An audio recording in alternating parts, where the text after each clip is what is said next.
Welcome and thank you for joining today's webinar, A New Degree, A New You. What will you do with your degree once you graduate? And what can you do now to progress toward that end goal? We will shed light on some action steps you can take, along with reviewing transferable skills and how your background can shape your new degree.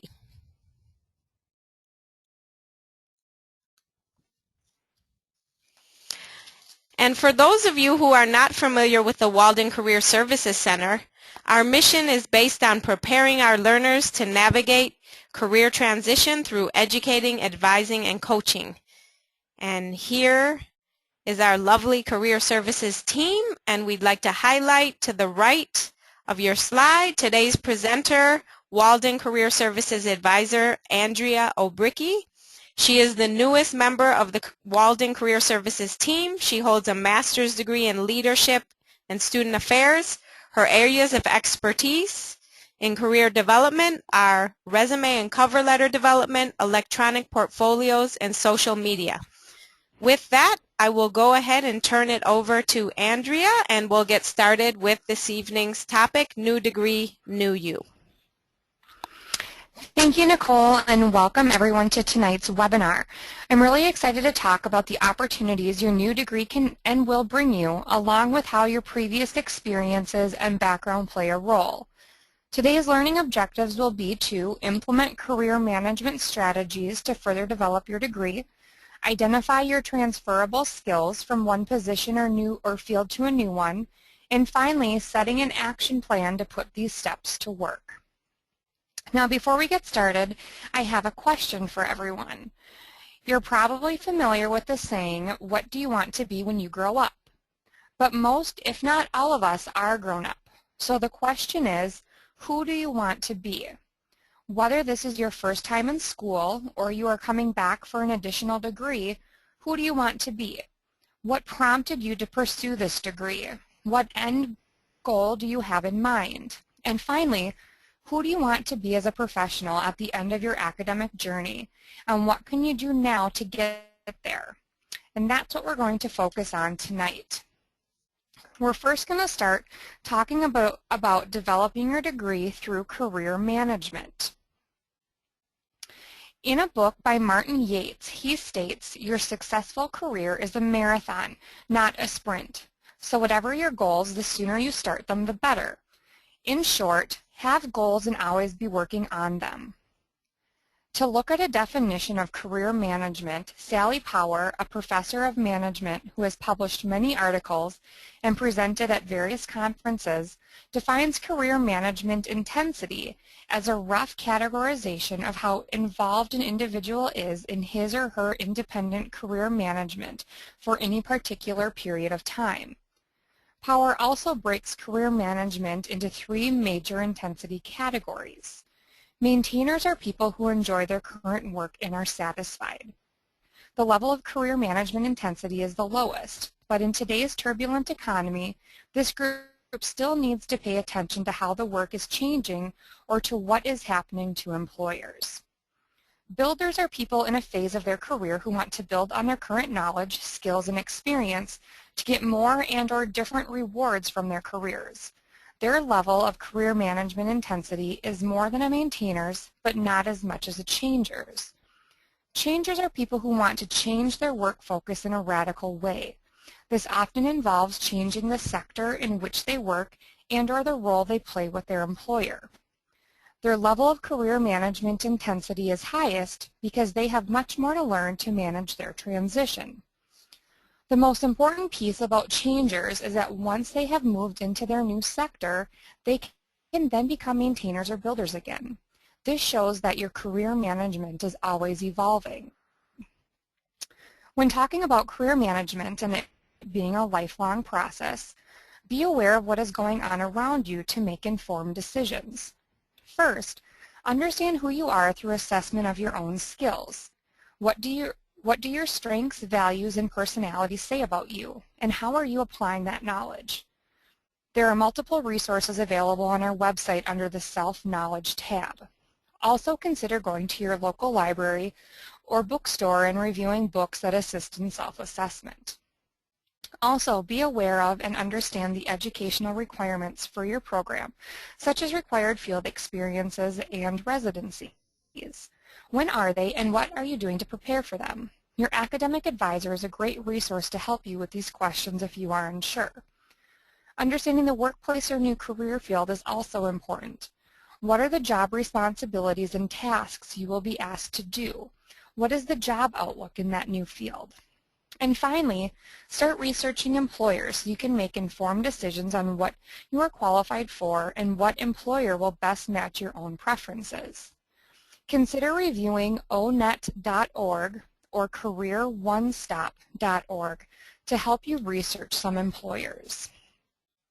One way to start gaining experiences is in the career field you would like to end up in is through being engaged in your classes. Getting to know your faculty and classmates, as they are a huge resource for you. You have a great advantage. You are connected with individuals all over the world through Walden.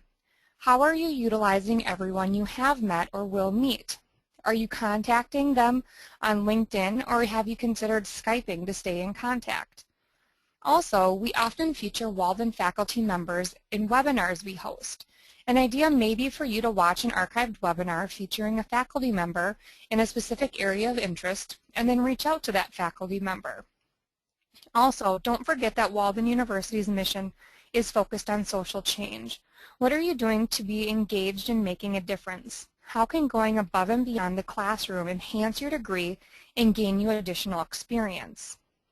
And to discuss the social change mission further, enhance your degree offline. Although there are many great ways for you to increase your knowledge and experience online, consider volunteering, obtaining an internship, even if it's not required for your course, look into professional associations, and even take on leadership roles at work or in your local community. Next is to have a plan and stay organized. It is recommended that you track who you have been reaching out to so you know if you need to follow up. Maybe create a checklist that says who you met with and on what day and when you should be following up. Also, be sure to send thank you notes to those who are helping you. Gratitude goes a long way and can make you stick out in people's minds. Having a calendar or schedule can be helpful. This is another way you can track who you have met with. Another tip I learned early on in my career is to save each job description and application material that went along with that job. You don't want to get called for an interview and not remember the company or job or what documents you sent with for it. Either print them off and have a folder, otherwise create folders on your desktop for each position you apply to. On the screen now is an example of a contact tracker. Again, this can be used to keep up to date when you reached out to somebody, who they were, and what kind of follow-up was needed for it. And with that, I do want to break for our first poll, so I'm going to turn it over to Nicole.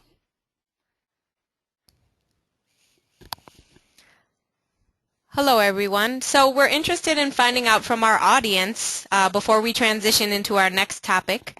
We would like to get some feedback as to what is the #1 way you network.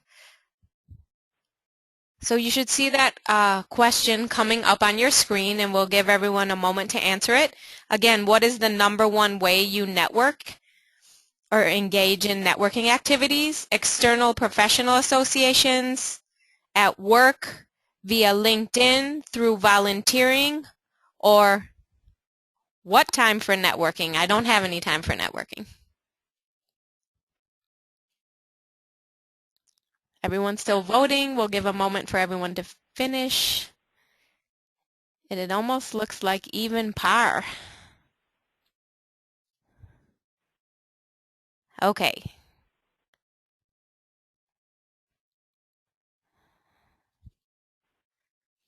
Okay, it looks like everyone finished. It looks like 34%, and I'll post the results momentarily. 35% for external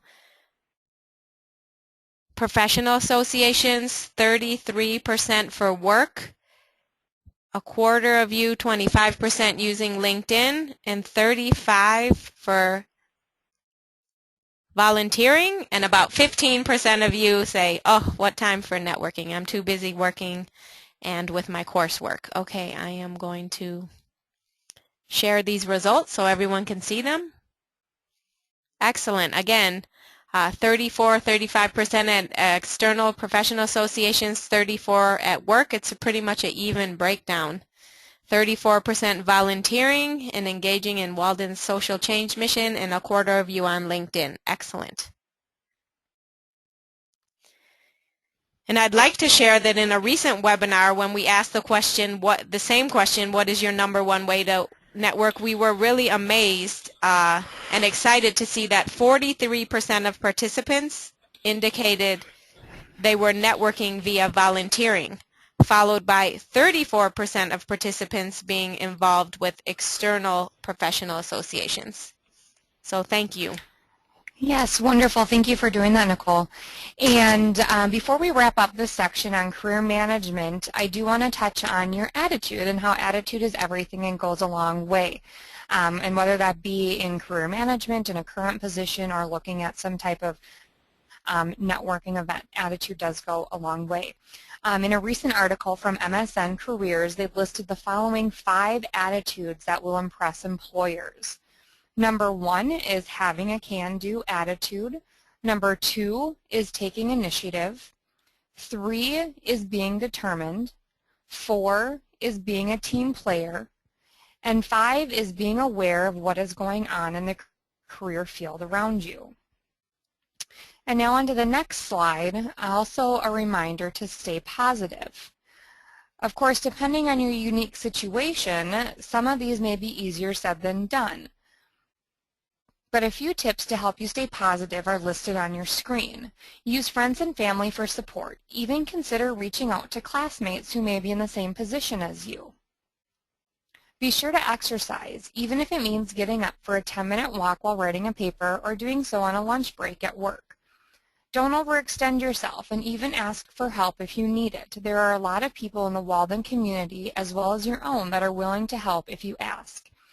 And with that, utilize Walden Student Services. Your academic advisor, writing center, library, and academic skills center are all available for you to use.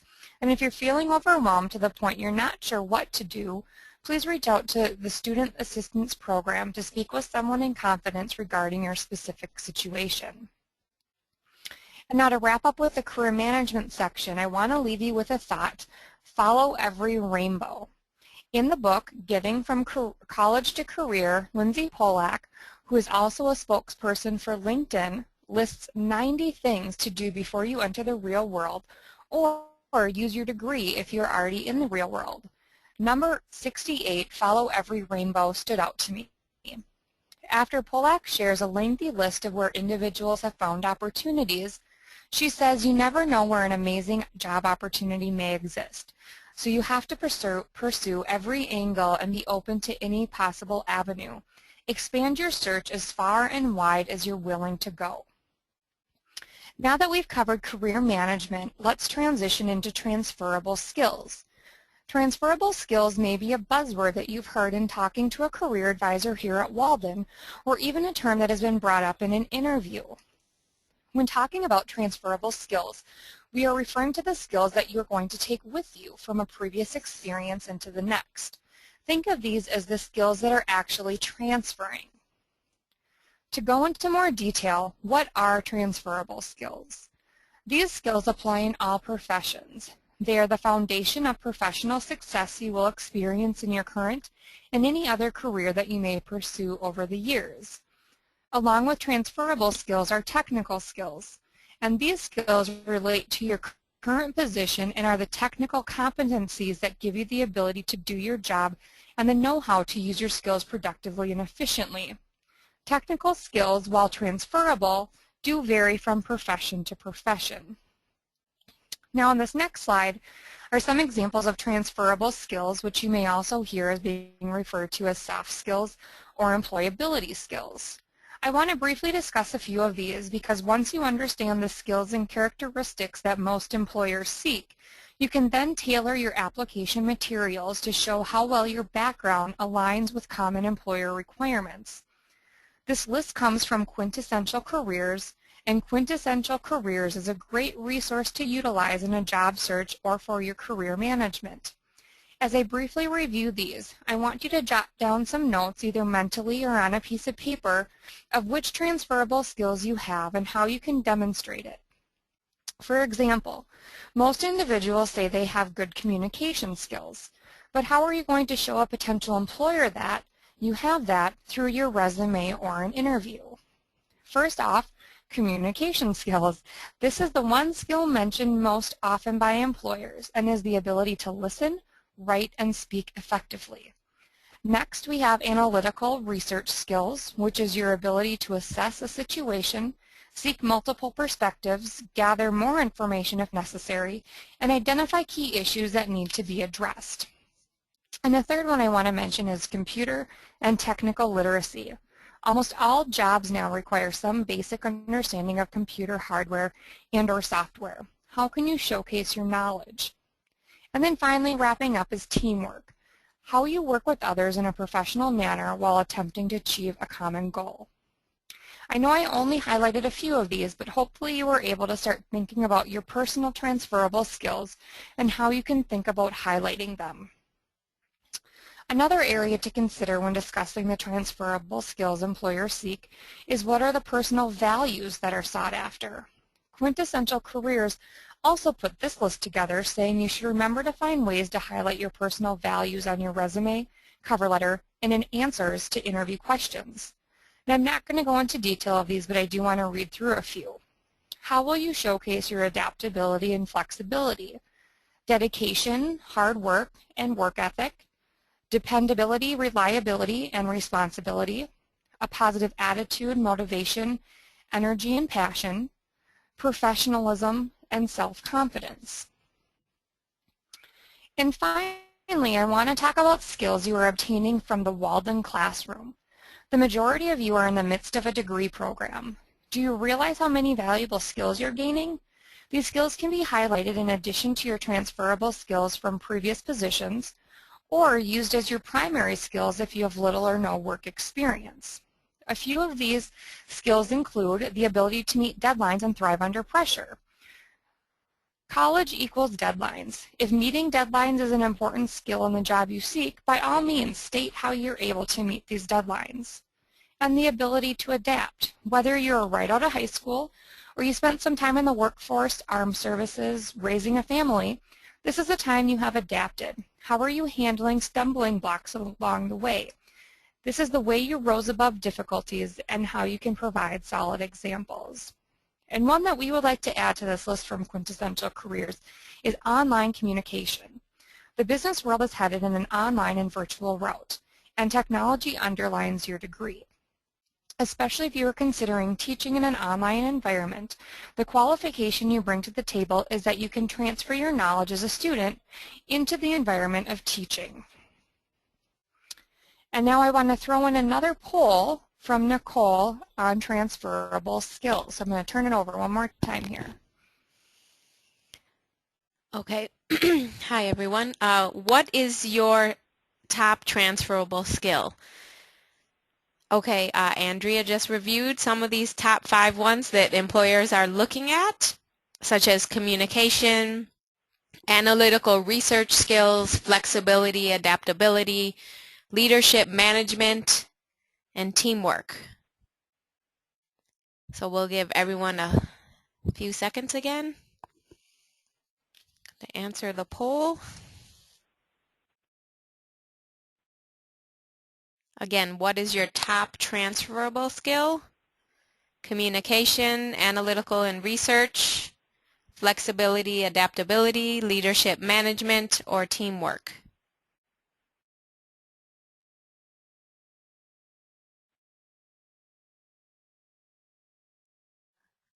Okay, let's wrap up your answers. And I'm going to close the poll and share it so we can see it. It looks like 60% of you have chosen flexibility and adaptability. And I would agree with you. Many of you are juggling work, your online education, and family. Many of you, over 50%, indicated communication, followed up by analytical and research, which you are developing those skills as part of your program, and leadership and management. Excellent. Thank you for that. Perfect. And so now, moving on from this, and fun to see where everybody is feeling and rating themselves there, is we're going to transfer here into looking at a job posting. When you first look at a job description, what do you think about? Probably, are you qualified and what are the job duties? But regardless of what first comes to mind, you should also be thinking about how your background and transferable skills are going to apply in the new position. Here we are looking at a job posting for a human resources associate at a local nonprofit. The functions listed here are typically going to be the technical skills that we are looking at. As a reminder, the technical skills are specific to a field, and typically only transfer of fields are related. The words I put in red showcase some transferable skills within the job function. Look at number 2 here, process employment and unemployment verifications. How many people have ever processed employment verifications? Potentially not many, but that's the technical skill. The transferable skill here is processing paperwork. And looking at number 3, request references from present or past employers of applicants. Again, you may not have done the specifics of that, however, you have most likely requested information before. Those are the transferable skills that you want to showcase to a hiring manager in your application materials. Now, let's take a look at the experience needed for this position. The experience needed is typically going to focus on the transferable skills or what the employer hopes that you can do.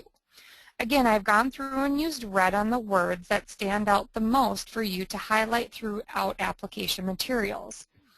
Here you can more clearly see the transferable skills requested. Effectively communicate, service-oriented, manage multiple tasks, trustworthy, and finally computers. Consider utilizing some of the skills from the functions of the job we reviewed to help you in crafting your achievement statements, which are the bullet points or the paragraph you write under a position on your resume. In resumes, cover letters, and during interviews, you should always portray your skills as applicable to the job you seek. If you have good experience and you're seeking a job in the same field you've pursued in the past, portraying your skills as transferable is relatively easy. But if you're changing careers and seeking to do something entirely different from what you've done in the past, or you're a college student or other entry-level job seeker without much experience, you're going to spend some more time crafting your resume. For every item on your resume, think, how can I portray this skill so that it supports the idea of what I want to do in the next job? If you can't make it support what you want to do, then consider leaving it out. Now on the next screen, we're looking at an example of an administrative assistant showcasing their transferable skills for that HR position we were reviewing. The first bullet point is the before. The individual is simply stating the technical skills of what they did. Answered phones, greeted customers, ordered and stocked inventory, and took on tasks as needed. We can make this stronger by really highlighting the transferable skills. In the after section, this person transformed their achievement statements to be more well-rounded, showing their transferable skills. Responded promptly to customer needs through answering phones and initial contact, maintained office supply inventory through effective planning and forecasting, performed office administrative duties as needed to enhance the cohesiveness of the office. You might be thinking, I don't know how to do that, or what should I make my achievement statement sound like?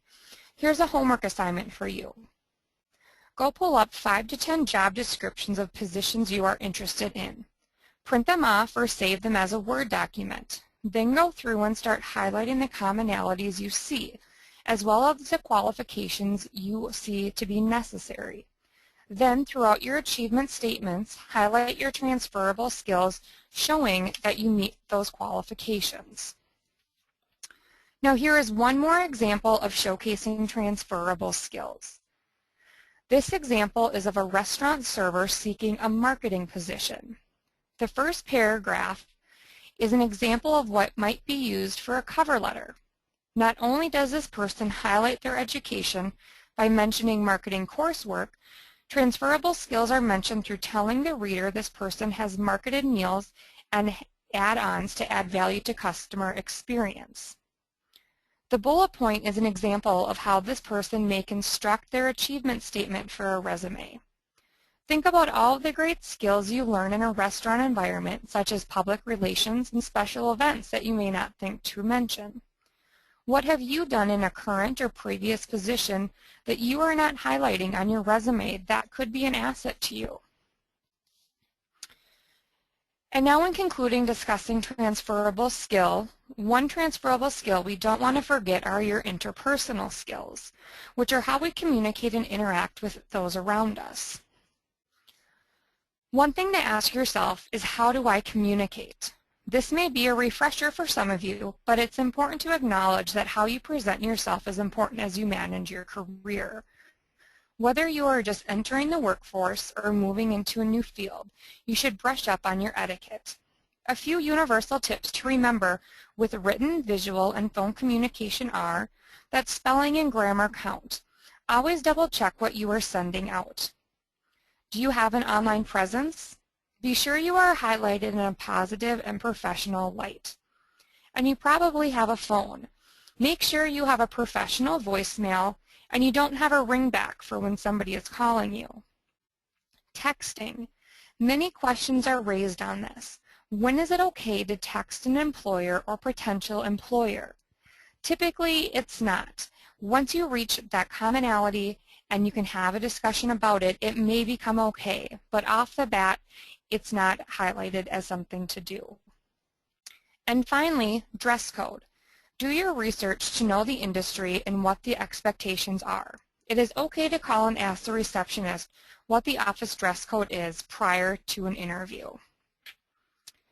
In addition to how you communicate and your transferable skills, your mindset matters. In the book, Put Your Mindset to Work, the one asset you really need to win and keep the job you love, Harvard lecturer, PhD Paul Stoltz, along with co-author James Reed, reveal that employers are most interested in candidates who have a certain mindset, regardless of what that skill set may be.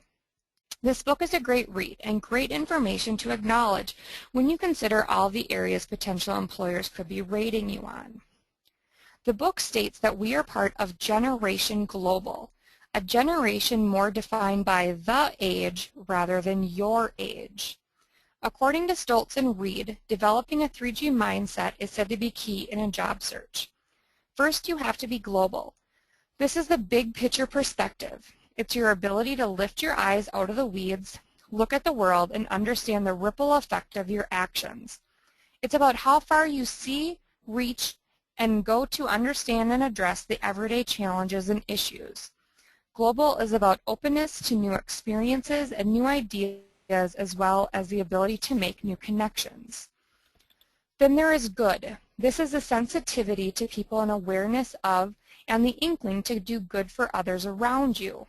Good determines how positive or negative your contribution to your job, your life, and the world ends up being. And finally, grit. Grit proves anyone can come out ahead regardless of his or her advantages or disadvantages in life.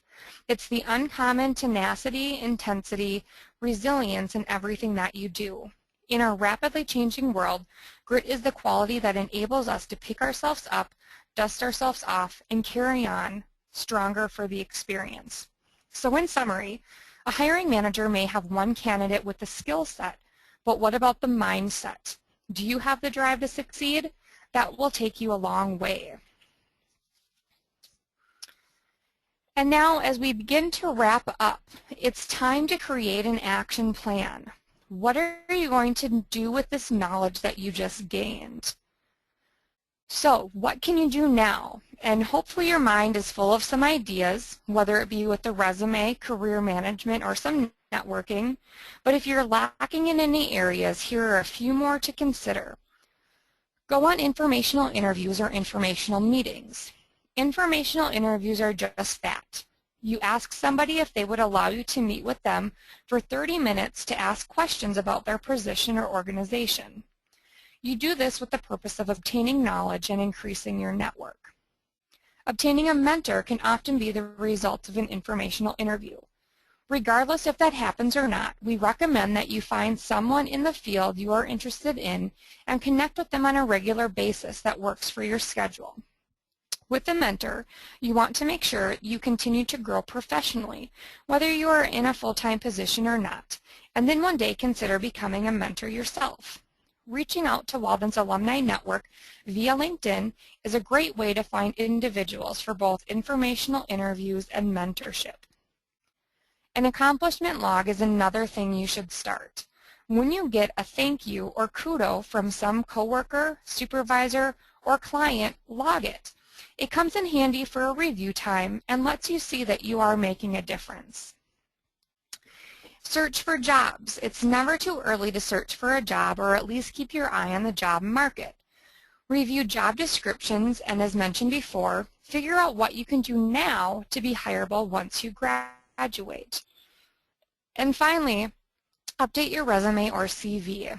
This is a working document, and you should always be tailoring it so it's ready to go. When is the last time you updated your resume? Is your current position or most recent accomplishment on there? Remember, Walden Career Services offers Optimal Resume, which is a tool for you to create your resume or view samples of over 100 resumes. We also offer one-on-one resume reviews that can be scheduled by appointment through your My Walden portal. Another thing you can do now is join professional associations and attend conferences. This is when you can really work the room. Some places to find networking events are through your Walden professors, local newspapers, Craigslist, professional associations, the Chamber of Commerce in your local area, a religious organization, bookstores, the Walden Career Services website, as well as LinkedIn. And I want to wrap today up by having you write down one SMART goal. On the next screen here, you can see the SMART goal stands for specific, measurable, attainable, relevant, and time-specific. Hopefully you identified at least one thing you can do towards career management, and now is the time to start making it happen. Write a goal down on a piece of paper and check back with it often to ensure that you are on track to achieving it.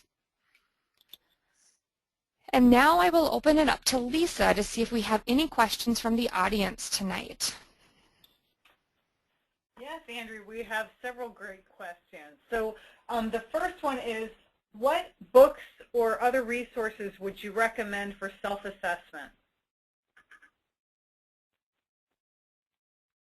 Great question. If you are on our Walden Career Services website under the Self-Assessment tab, there are many available for you there. Some of them are going to be fee-based and other will not be. There is the MBTI, the Myers-Briggs Type Indicator. There's a Strong Interest Inventory, and there's even books such as Strength Finder or What Color is My Parachute that will help guide you through some options as you develop or you assess your skills. Excellent. And just to add something to that too, Quintessential Careers, which you mentioned earlier, is a really good website that has a lot of assessment information too. So, yep. Terrific. Thank you. This is Nicole. Can I chime in as well? Okay, and Hello? Please. Okay. I was just going to say when individuals are thinking of assessments, they want to make sure that they think of what kind of assessment they'd like to partake in. For example, today we talked a lot about skills. So there are skill assessments, personality assessments, interest assessments, and we actually have a skills assessment that for free for Walden students. If you would like to contact us, we can help set that up for you, called Skills Scan, and it has a skills driver on it. So, you know, there are different kinds of assessments, so I did want to kind of throw that in there. great, thank you. Okay, next question. Andrew, you mentioned that there are webinars available. Can you tell us how one could access those? Perfect. There are many archived webinars, as Nicole said earlier. After these, they are archived 2 to 3 weeks after delivery. And if you go to our Career Services website, which can be accessed through your My Walden portal, under the Academics tab, and in the bottom under Resources, it will say Career Services / Optimal Resume. And then on the left-hand side navigation button, which is purple, it will say Archived Webinars. And there you will find all of the webinars that we have hosted in the past. Great. And we have a request from our participant who would like to see that SMART goal slide again. Oh, Nicole, please. Sure. Sure, I can pull that up. There we are. Great. Okay. And terrific. Thanks. Okay. So what do you feel is the best way to show a transition from one on your resume? Should we wait to update the resume until we're close to graduation? That's a really good question, and I would recommend starting to work on it now when you can kind of not be stressed and in a hurry, but to more manage that now while you're in the transition mode. Once you start taking some classes and you become familiar with buzzwords and new terminology in a new career field, you can start tailoring your resume. And so you're really going to want to look to see what have those previous experiences afforded you to learn, and then looking at a branded summary statement. And I will refer to a webinar that Nicole did, Crafting Effective Resumes, which would be a great webinar to look at in creating that branded summary statement for a reader or an employer to continue reading down and know what your mission is throughout that. Great. Okay. Another question Pierre asked, what do you think about the resume writing services out there? Ooh, that's a tough question. Personally, we have great resources here available for you through Walden. Each of the career advisors is more than happy to help you. We have webinars. We have Optimal Resume. I personally have not utilized any of those or really heard of anybody utilizing them because we do offer that as a free service. So I might ask Nicole if you have any feedback on that. Oh, as far as using a resume writer? Mm-hmm. Yeah, I recommend using our services because you're already paying for them. So just as you take advantage of Library and Writing Center, actually Andrea mentioned that earlier, you really want to take care of our services take advantage, of our services because we have top-notch services. And also you want to remember when someone else writes your resume, then it's not really, the language isn't coming from you, so you kind of want your personality a little bit to come across, and if it's not coming from you, sometimes the resume comes across a bit colder.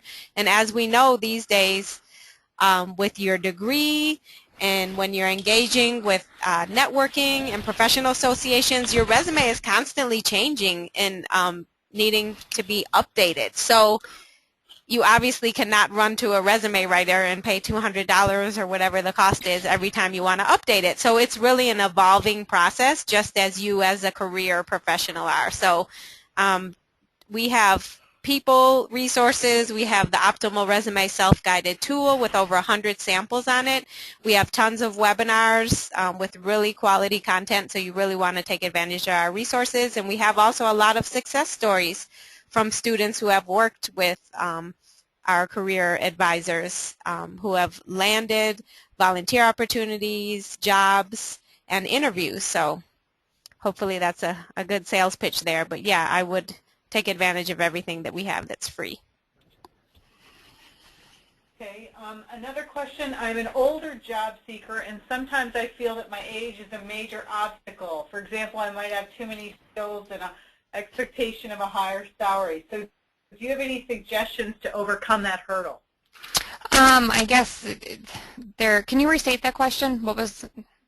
Okay, basically it's a more experienced job seeker that might be overqualified for some of the positions that she's applying for. And okay. She's finding that age is an obstacle. I know, Nicole, you've worked with students in that situation, so you might have some ideas on that.